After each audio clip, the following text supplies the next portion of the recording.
Life is precious. I think we would all agree. But often we find that we take the very things that we do every day in life for granted until something happens in a blink of an eye. Yes. Hello, I'm Tom Russo, and this is In a Blink of an Eye, where we discuss stories from ordinary people whose lives are changed in an instant and how they overcame through faith, courage, and determination. Join me on this podcast for uplifting stories of how people face various challenges and learn to not only survive, but thrive. In a Blink of an Eye is sponsored by TradingCardsMarketplace.com. Discover, connect, collect. That's TradingCardsMarketplace.com. Now, I have to tell you, I say we talk about ordinary people, but I certainly don't think that this is any ordinary person that we have as a guest today. I am absolutely 100% honored that we have former Major League Baseball player, New York Yankee, Andre Robertson, with us today. Andre, thank you so much for being on the program with us. Thanks for having me. I have to tell you, I've known Andre for a while. We met at a golf tournament many years ago, and we started a journey to maybe even write a book. And hopefully, we're going to be able to do that about his life and amazing story. But I'm going to kind of turn it over to him and let him tell us where he got started, where he was born, and all that good stuff. So, Andre, tell us a little bit about yourself. Okay, I'm Andre Levette Robertson. My aunt named me that. She was a French teacher, so that's kind of how I got Andre. But I was born in Orange, Texas, 1957, October the 2nd. I just celebrated my 68th birthday. Wow. But I grew up, it's a small town, about 19,000 people. And my dad worked at the local chemical plant, and I followed in his footsteps. He worked there 38 and a half years. I've been there 36 years now. So it's kind of the place to work if you live in this town. Right, But, right. I love this place. We've had some other famous people I could say come out. Kevin Smith with the Dallas Cowboys, Earl Thomas played with Seattle. You know, it's a select few of us that did get to make it and had an impact on the sports world, so I'm proud to be one of the people that did that from this small community. Well, you certainly did, and for those that don't know, Andre played 5 or 6 years in the major leagues, Yes. and with the New York Yankees. He also recently was elected to the Hall of Honor for the University of Texas out in Longhorn Land, Yes. uh, and they paid him a big honor at West Orange Stark, naming the baseball field after you. Is that correct? That is correct, and, all of those things had a big part in my life. I don't know if we talked about it, but, I did. I was a four-sport letterman at West Orange, and now it's West Orange Stark, 'cause Stark was our crosstown rival. But, Yeah. you know, and what happened is I played, football, basketball, baseball, ran track.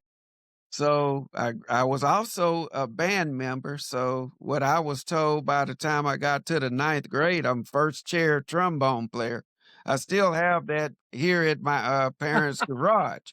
You Oh, we'll know, have to hear so you play someday. oh yeah, I think I can do the scale now. The rest of it, I'm not real sure, but you know, in during that time, it was something to do, and I like to get involved in a lot of activities because it made the day go by. You know, and my it made my parents proud to be able to. I could do both things, and it's like he said, don't limit yourself, and that's kind of how I live my life.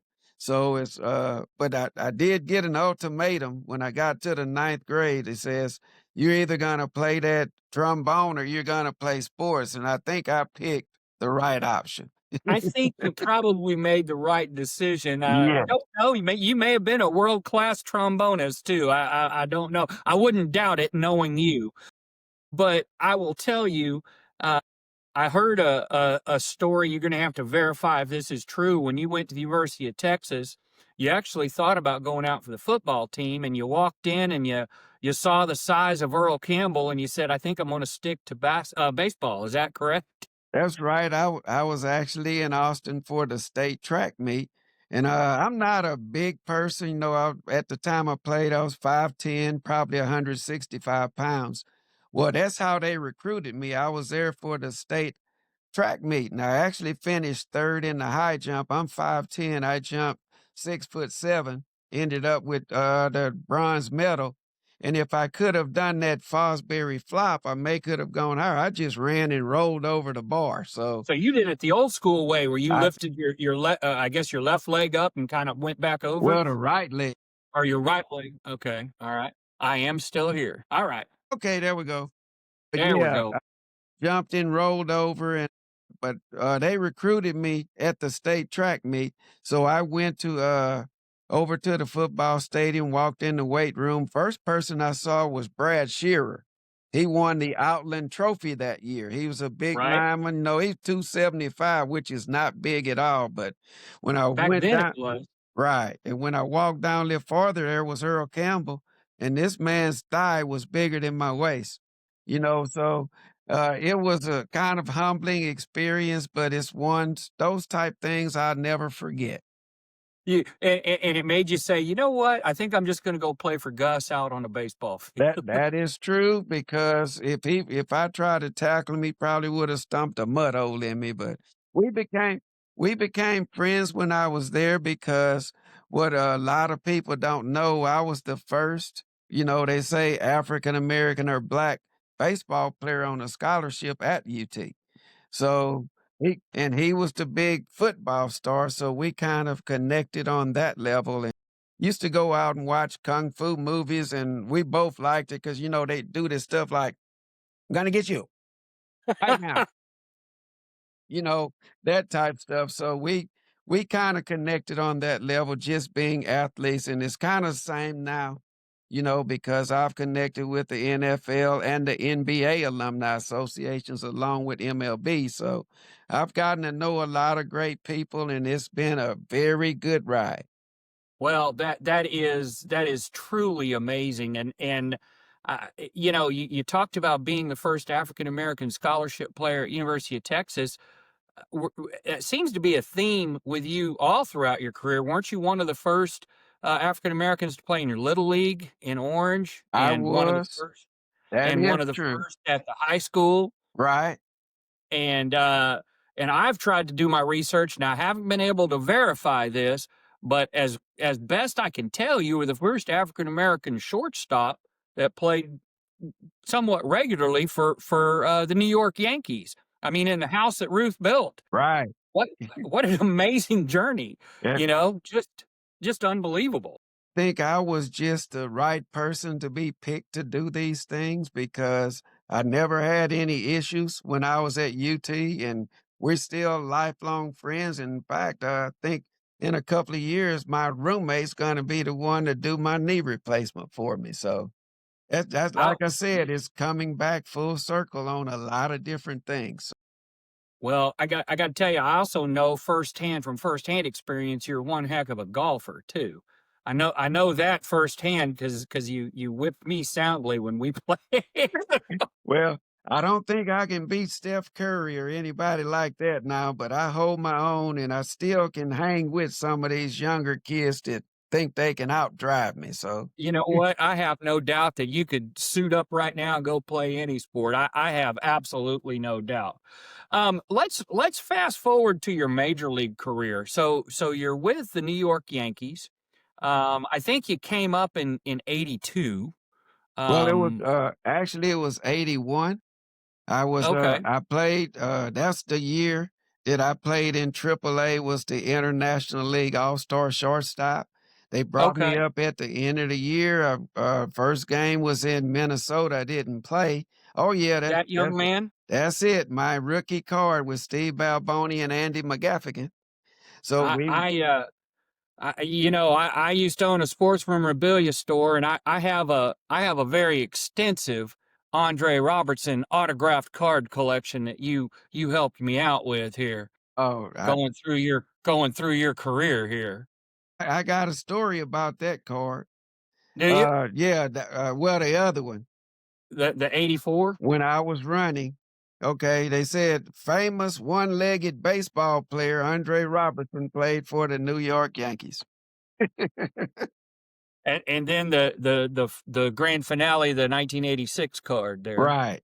And that one was after my best year, like 85. I hit 328 that year. I was hurt a lot that year in spring training, and it's kind of a sad story. I finally made it, and I hurt myself the end of spring training, and that's actually why I had to stop playing. I tore my ACL, and it's still torn to this day. I've managed to get through life with it, and it's like now that I'm close to retirement, I'm hoping to get that thing fixed.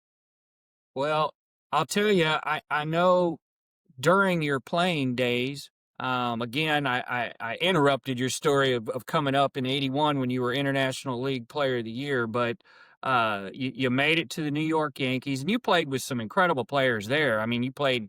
I know you played with Don Mattingly, and Right, starting in '83 and '84, you right, played with Dave Winfield. right, You Billy Randolph, you played with some incredible ball players right. in the center of the baseball universe, really. I mean, up in New York. How what was it like playing in the big spotlight like that? I mean, that's a far cry from Orange, Texas.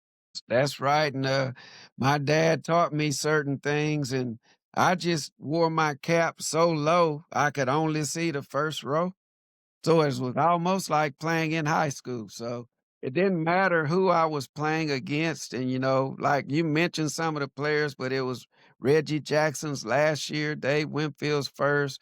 Ricky Henderson came along later. You got the Goose Gossages, Greg Nettles, Bucky Dent. It goes on and on. And it's like I learned from all of those guys, and it's like that's one of the things that I could do well is I listen and learn. I didn't go up trying to be brash or saying I'm the one that's gonna be here and da da da da da. I learned my craft, and you watch the best players in the game, it's gonna rub off on you. And so that, Yeah, and I'm absolutely true. Now, I know you roomed with Ken Griffey Sr., correct? well, I did. We were in the same building, and I think that was the year Ricky Henderson came, and I got a great story about that.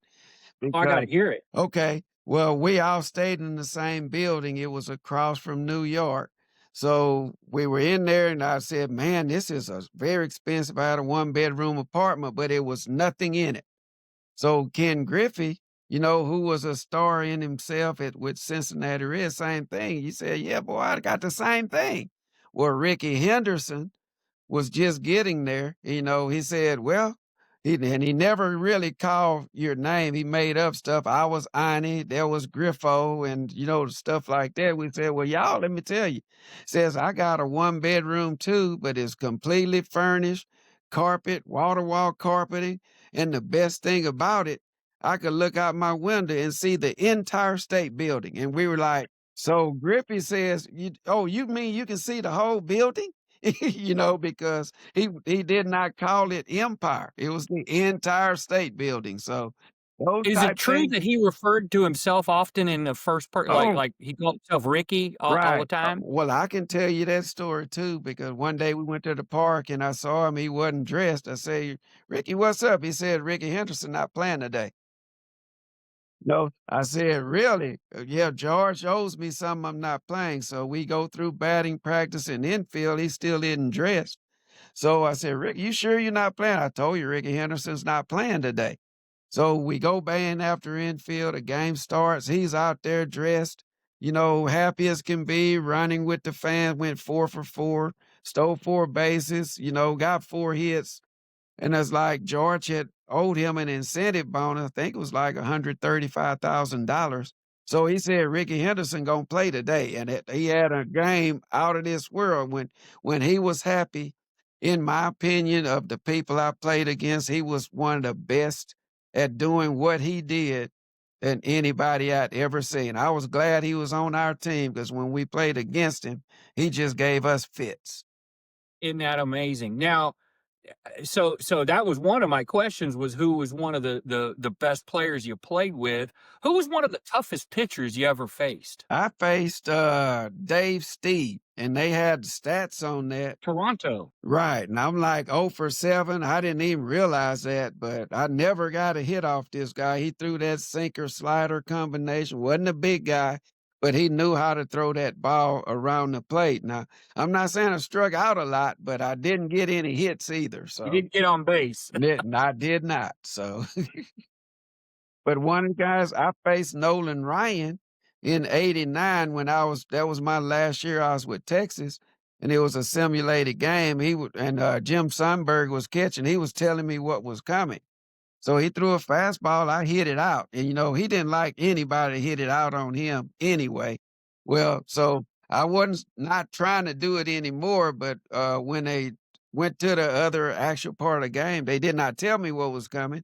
So first pitch, he threw a fastball that it popped, and I had tinnitus in my right ear, 'cause it started ringing, so, "Oh, okay." I I did it like a regular at bat, see what he's throwing. So next pitch, I'm ready for that fastball again. He turned that ball over, threw that changeup. I almost screwed myself in the ground swinging at it. Okay. Now here's the third pitch. He does it again, and what a lot of people didn't realize, he screamed at you. When he let the ball go. So he did that, and the ball's coming right at my head.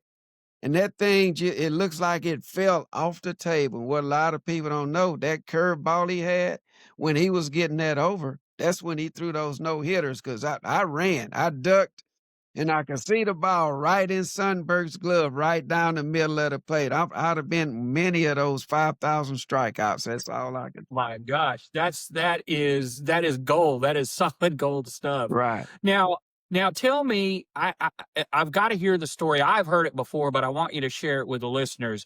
The story of in spring training one year, you were with King Griffey, and you were playing catch with his young son, Right. who most baseball fans know now as Hall of Famer King Griffey Jr. Yes. Tell me about that story a little bit. Well, it was funny because we did a few things together. He played against Ricky Henderson in basketball and held his own with Ricky, but he was in there one day, and my wife at the time, she wasn't my wife. We were dating and whatever in there. She's a very beautiful lady. And yesterday, we actually celebrated our 41st wedding anniversary. So that's been Oh, a blessing. congratulations. You That you has even been got a some blessing. VIP. We're at 38 almost. Right. Well, Outstanding. he told me, man, your wife is beautiful. I started laughing, and every once in a while I'll tell her that. I said, I still think you may have picked the wrong person. I love that story. I absolutely love that story. Um, Along the way with the Yankees, one of the coaches was just an absolute legendary Hall of Fame baseball player named Yogi Berra. Yes.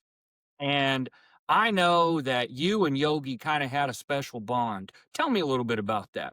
I think we did because Yogi liked to pick on people, and I was one that was more his size.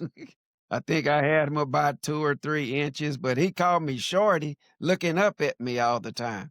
And so, it's very comical, but he knew the game, and he did help out in my career too because he made it fun.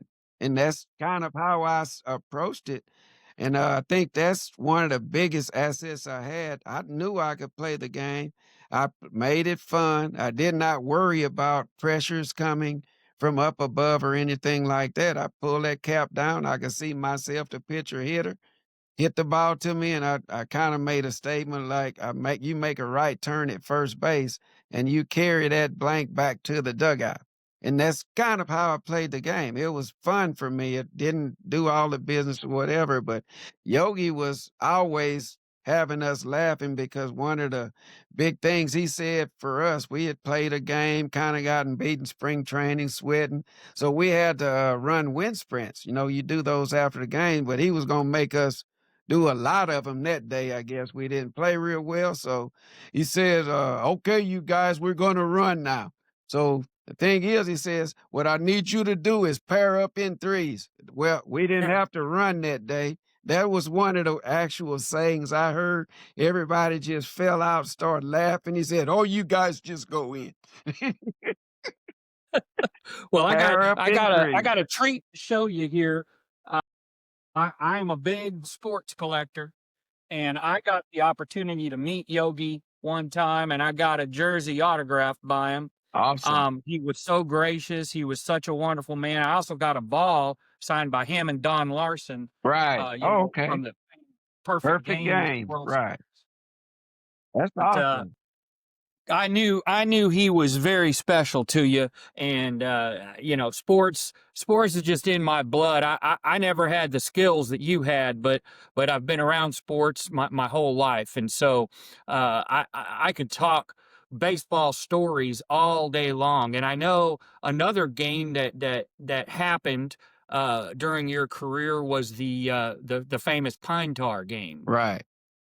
Uh, that was something else. I know when George Brett hit the homer to take the lead in a game, and Billy Martin went out and said the pine tar was too high, and they called Brett out. He exploded. That was crazy. That was one of the games I was at. I did not play that game, but I was there, and George Brett's not a small guy. He was furious, like you said, and I think they had been planning this for a long time because, I think soon as it happened, he went out, they got the bat, no, they put it on the ground, and I can't remember the umpire's name, but the umpire was like 6'6". He didn't back down.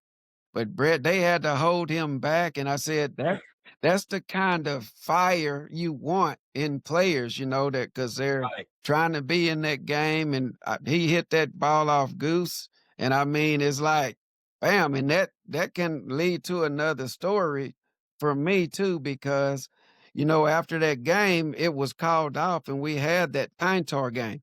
Well, that was the morning I ended up having my wreck.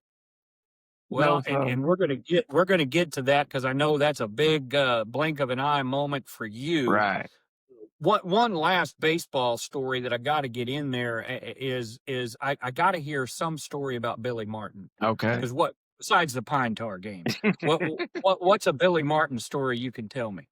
Well, the one I could explain to you is it actually happened. We were out in Anaheim playing, and I know Billy likes to drink. I think everybody knew that. But this was one occasion that was not true. A guy came up to him. We were in the hotel at a bar, and like this guy kept coming up, pestering him. He tried to get him away. Well, one of the other guys in the group finally got the guy. He was just being belligerent. No, he got kind of beat up. And the next morning, of course, Billy did. And it was not Billy Martin. I can set that record straight, but they Well, tried good. to say it was him, and I don't know if that was his 15 minutes of fame, but until you're around stuff like that, you hear the stuff about him. Billy knew the game, and he was fiery, and he went after it, no, 100% trying to win the games for the New York Yankees, and I admired He him for wanted to that. win at all costs. Yes, and it's like, you like to be around people like that, and I said, all the people we brought in, they were great players and became I was an admirer is what it was, and it made me try to be the best that I could be, and, that is kind of how I approach the game, being around people like that, that's the only thing that you could do.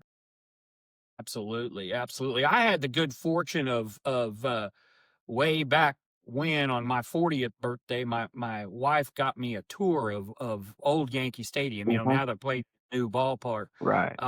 And I got a tour of that stadium and got to see a good game there. And what an incredible just cathedral to baseball and baseball history, and that you got to play and actually be out on the field and partake in games, to me is the baseball lover in me is just in awe. Just talking to you, like I said, it's just like royalty. Mhm. I want to shift the conversation a little bit to kind of a bleak day for you, bad day, if you will. I know, I believe it happened in 1983. Yes. Yes. Um, uh, Something happened very tragic. What tell us the story. Okay, that's my second anniversary. It's not my wedding anniversary, but I'll say that it was on August the 18th, Okay. 1983.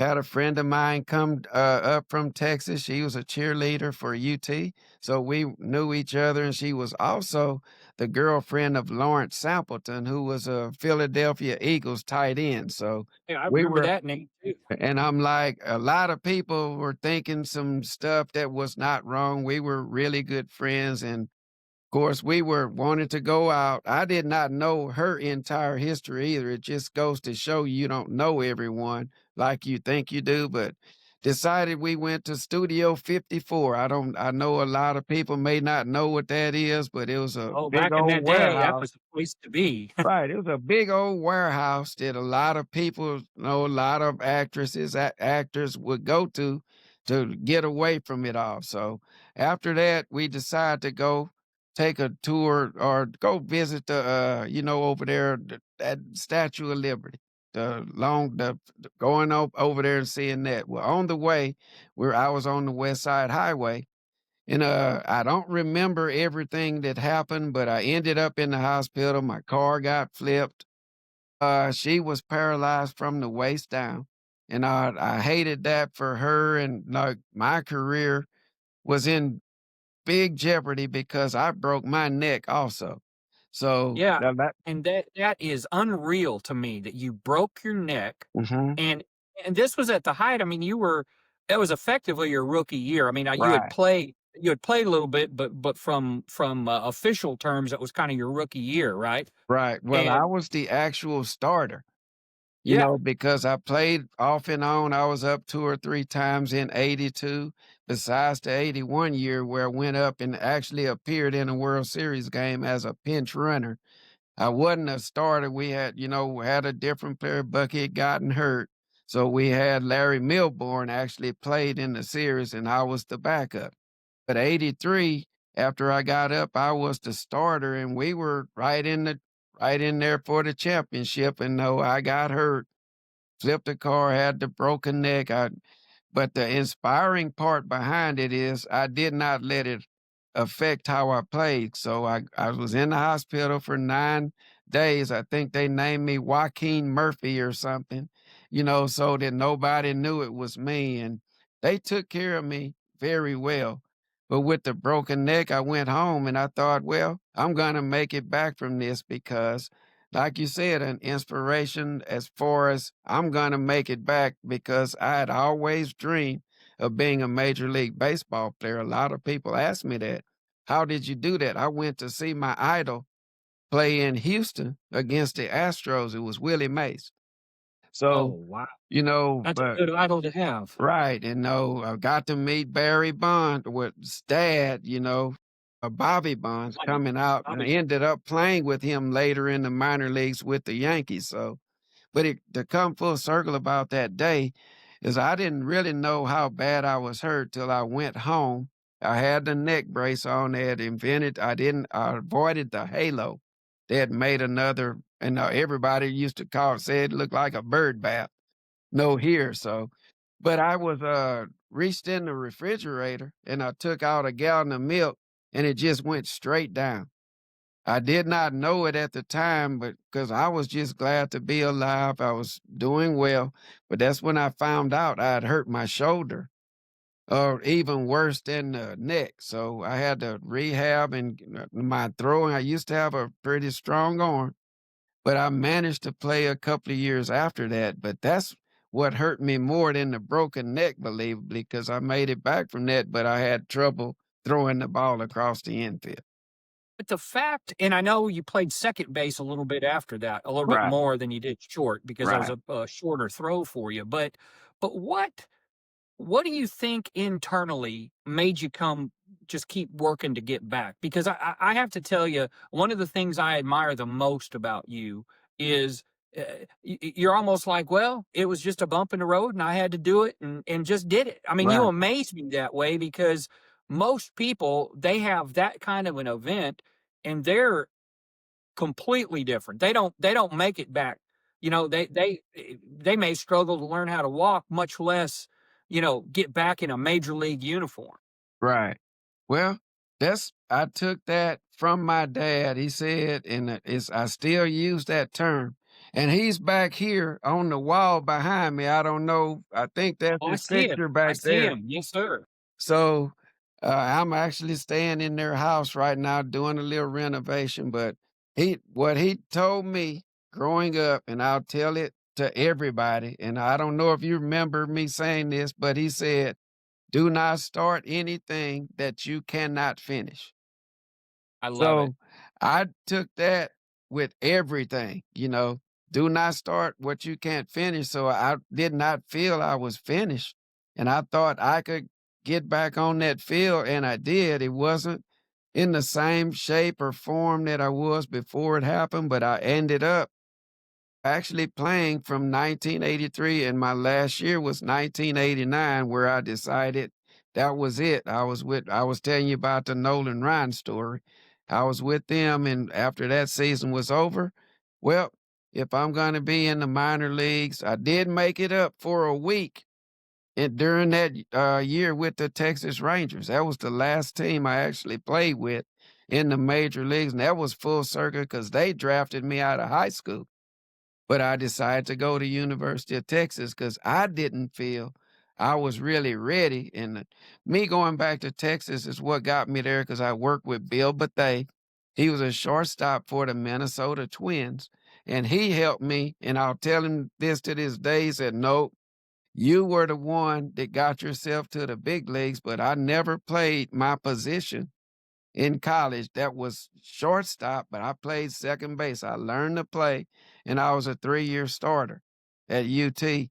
He taught me the footwork that made me be able to play second base. And I've got a lot of people that I thanked over the years for helping me get to where you're saying I was into that big apple.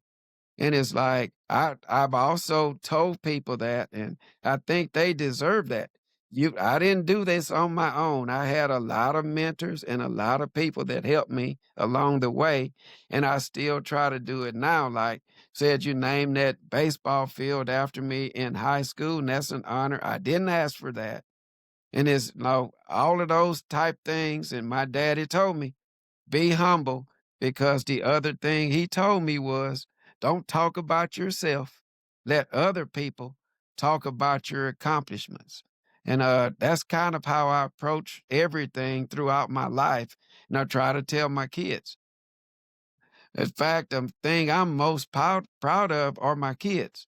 My daughter, she's almost, I don't want to say the same age where we got married, but she became an RN. My oldest son, Ryan Andre Robertson, he went to A&M, graduated. Uh, Woo! he went to Southern in Louisiana. Then went to University of Houston Law School. He got his law degree first try, and he's an attorney today working in Houston. Now my youngest son was the better athlete, I think, as far as all around, but he was diabetic and that kind of hindered his career. But I'm most proud of them. They are all doing well. And to me, that's a bigger accomplishment than what I did as a major league baseball player. Very proud of my Well, kids. your dad would be proud because I know how humble you are, and I know you as a friend that you are a very humble man, and I know how hardworking you are, and what a wonderful family that you have, and the example that you set for your children. And I have two great kids myself, and they're grown and they're doing amazing things too. So I understand that pride. I understand that when you say, you look at all your accomplishments, and to me, the best accomplishments I have are my two kids and what they're Right. accomplishing in And life, and that's now my grandkids, and that's an amazing thing, right. And I Uh, got a story about that. Is oh, I gotta hear it too. I don't have grandkids. And a lot of Okay. people ask me all the time, you've got 3 grown children, you don't have any grandkids? I said, no, I don't think they won't. to have kids because I made up this little story. I said, you know how you say you always wanna make things better for your kids than for you? I said, "And y'all gonna have a hard time doing that because growing up, we were taking care of those kids," and I said, I did tell somebody one day, and it's my little comical of aspect of that is I said, by the time I have grandkids, they're gonna come run up to me, "Hey, Papa, can we go with you?" Imma say, "Yep, y'all come on." They're gonna jump on my lap in that little scooter with the flag on it riding down the road because I think that's about the time I'll be having grandkids. I won't be able to get around. Oh, I I think that's funny, but I hope that you do get some because I got to tell you, as proud as you are of your Mhm. kids, man, when you have grandkids, it just takes it to another level. Now, mine are still real little. I've got basically a 5-year-old and a 3-year-old grandson, and I am proud to say that I've got a little granddaughter on the way. Right. So that's exciting to me and got a lot of cool stuff. I got to tell you, I could talk all day with all of these wonderful, wonderful stories that you have. I promised you that we wouldn't go much longer than 30 minutes, and we're already there, if you can believe it. Um, let me wrap it up. I want you to hang on. I'm going to wrap it up real quick, and we'll go from there. But, ladies and gentlemen, just an amazing story, an amazing overcoming that tragedy of the car wreck. Just unreal. If you like hearing uplifting stories of overcoming challenges in life, click the like and subscribe button right down there. Perhaps you have a story of your own to share, an accident, a sudden loss, PTSD, alcohol and drug abuse, a natural disaster, or illnesses, and you would like to share that journey of overcoming, please contact me at that email shown right below for consideration for a future podcast interview. I rely on viewers like you to share their stories, and we've had so many great ones. And this one, every episode, I think I'm taking it up another notch, and I certainly feel like I did today with Andre Robertson. Thanks again to tradingcardsmarketplace.com for their continued sponsorship to bring these great stories to all of us. Tradingcardsmarketplace.com, discover, connect, collect, awaken the collector in you. I want to thank everyone out there, especially my family, our military veterans and first responders who put their lives on the line every day. We can't forget our teachers and medical professionals who all make the world better, one person at a time. But most of all, thank God for all the blessings in our world. We just need to make sure we concentrate on those blessings every single day. Until next time, my friends, Carpe Diem, seize the day.